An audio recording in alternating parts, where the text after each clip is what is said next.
सच बताना, तुम्हें कभी ऐसा फील हुआ है कि तुम किसी से बात कर रहे हो लेकिन वो इंसान सुन ही नहीं रहा है? या तो तुम कितना भी एफर्ट्स डालो, कितना भी हार्ड वर्क करो, तुम्हारी कोई चीज नोटिस ही नहीं होती है। या तुम्हें कभी इनविजिबल सा फील होता है तुम्हारी पर्सनल या प्रोफेशनल लाइफ में? Then let me tell you something. You're not alone. And the reason why you feel this is because you lack charisma. अब तुम सोचोगे करिश्मा what's that, who is that? Karishma का जुड़वा भाई करिश्मा? नो, करिश्मा AKA रिज।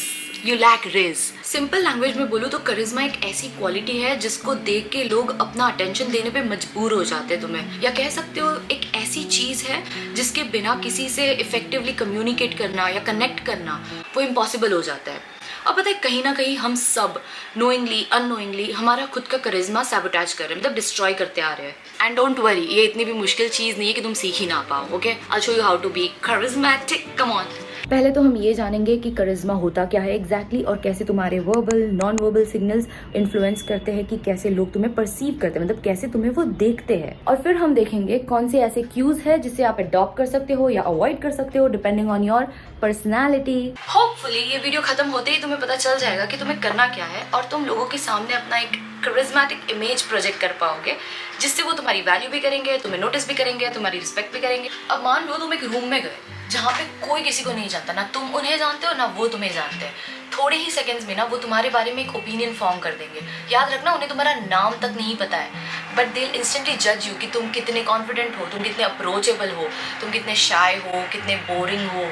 तुरंत जज कर लेंगे तुम्हें वो। तुम अनकॉन्शियसली लोगों को इतने सिग्नल्स दे देते हो कि वो तुम्हें जज तो करेंगे ही। अब तुम सोचोगे ये सिग्नल्स क्या है?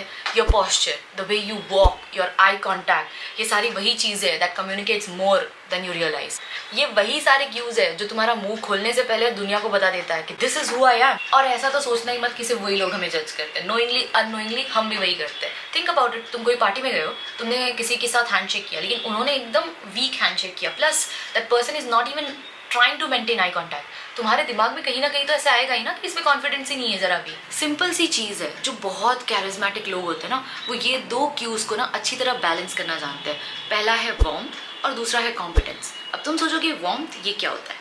Let me show you. अब ये वार्मथ क्यूज क्या होते हैं? Warmth cues are nothing but the ones that make people trust you. आपकी स्माइल, आप कितने फ्रेंडली तरीके से बात करते हो, आपके जेस्चर्स, ये सारे वार्मथ क्यूज में आते हैं। Competence Q on the other hand make people respect you. आप कितना क्लियरली अपनी बातें कन्वे करते हो, आप कितने कॉन्फिडेंट हो।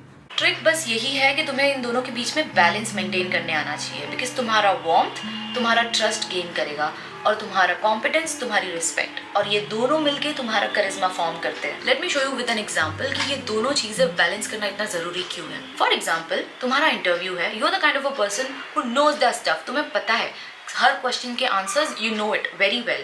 तुम अपने इंटरव्यू के टाइम पे स्माइल करना भूल जाते हो, तुम अपना पर्सनालिटी दिखाना भूल जाते हो, तो वो इंटरव्यूअर क्या सोचेगा कि ठीक है इसे सब आता है, लेकिन will I be able to work with this person, क्योंकि उसे पता ही नहीं है तुम किस टाइप के इंसान हो। ऑन दी अदर हैंड, ऐसा एक सीन है जहाँ पे that person knows nothing, basic question के भी आंसर्स वो नहीं दे पा रहा है, लेकिन वो बहुत फनी है, उसकी पर्सनैलिटी बहुत अच्छी है, बहुत अच्छा सा नेचर है उसका, बट यहाँ पे क्या सीन है, अब उसका वार्मथ पूरा 100 लेकिन उसका कॉन्फिडेंस 0। तो वो इंटरव्यूअर यही सोचेगा कि ठीक है इसके पास पर्सनालिटी तो है, लेकिन वो पर्सनालिटी का मैं क्या करूँगा जब इसे काम करना ही नहीं आता है। That's the reason why it is important to balance both of them. Simple सी बात है, too much warmth without competence will leave people questioning your abilities, and too much competence without warmth will make people feel intimidated by you.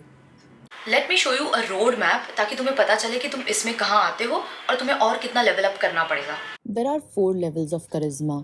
एकदम नीचे से चालू करते हैं, no करिश्मा। यहाँ पे तुम्हारा वार्मथ और कॉम्पिटेंस दोनों ही मिसिंग है। मतलब तुम ऐसे टाइप के इंसान हो कि लोगों को तुम जरा भी फ्रेंडली नहीं लगते और ऐसा लगता है कि you don't know anything, even if that's not true. तुम बहुत फ्रेंडली होगे, बहुत काइंड होगे, you will be smart, but क्या फायदा जब तुम क्यूज ही ऑपोजिट दे रहे हो लोगों को। नेक्स्ट है जहाँ पे तुम्हारा कॉम्पिटेंस तो बहुत हाई है लेकिन वार्मथ एकदम लो। मोस्ट ऑफ द प्रोफेशनल्स यही कैटेगरी में आते हैं। लोग तुम्हारी स्किल्स के लिए वैल्यू तो करेंगे, लेकिन तुम उन्हें ज्यादा इंटिमिडेटिंग लगोगे, मतलब तुम्हारे पास वार्मथ ही नहीं होगी, you will be very cold person. फिर आता है एकदम opposite, low competence but high warmth. यहाँ पे तुम बहुत अनरिलायबल लगोगे, मतलब लोगों को तुम्हारे साथ टाइम स्पेंड करना तो बहुत पसंद आएगा, लेकिन वो तुम्हें कोई भी चीज को लेके भरोसा नहीं कर पाएंगे। Finally the ultimate level, high warmth and high competence. That is high करिश्मा। यहाँ पे सामने वाला तुम पे ट्रस्ट और रिस्पेक्ट दोनों करता है। That's why highly charismatic people inspire collaboration and loyalty.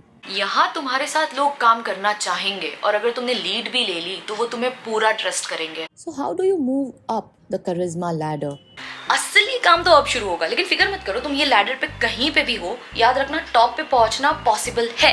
ये बस एक स्किल है जिसको तुम्हें प्रैक्टिस करना है जब तक तुम मास्टर ना बन जाओ। That's it. सबसे पहली चीज जो तुम्हें करनी है is to figure out your starting point. जो 4 लेवल्स मैंने आपको बताए उसमें से पहले ये जान लो कि आप कहाँ हो एंड मेक श्योर कि तुम खुद से झूठ ना बोलो।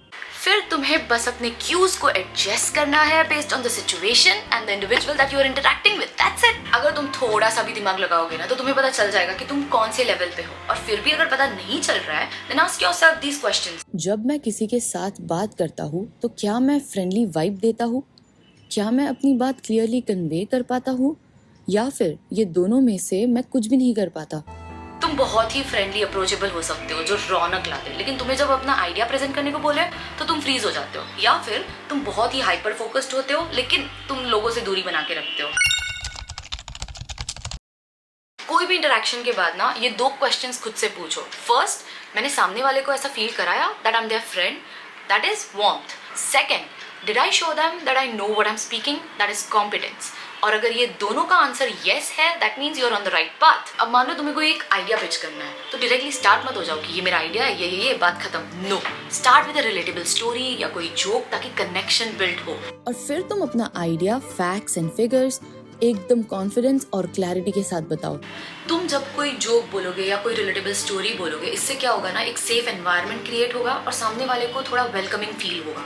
और इसके बाद अगर तुमने अपना आइडिया बोल दिया तो वो इतना गौर से सुनेंगे, they will be more interested. वो सुनेंगे ही तुम क्या बोल रहे हो। और तुम जो क्यूज यूज करोगे they don't have to be grand gestures. हमेशा याद रखना simplicity is the key. For example, अगर तुम्हें वार्मथ कन्वे करना है तो सामने वाले को अप्रिशिएटेड फील कराओ। एक सिंपल स्माइल करो, वो जब बात करे तो अपना मुंडी हिलाओ।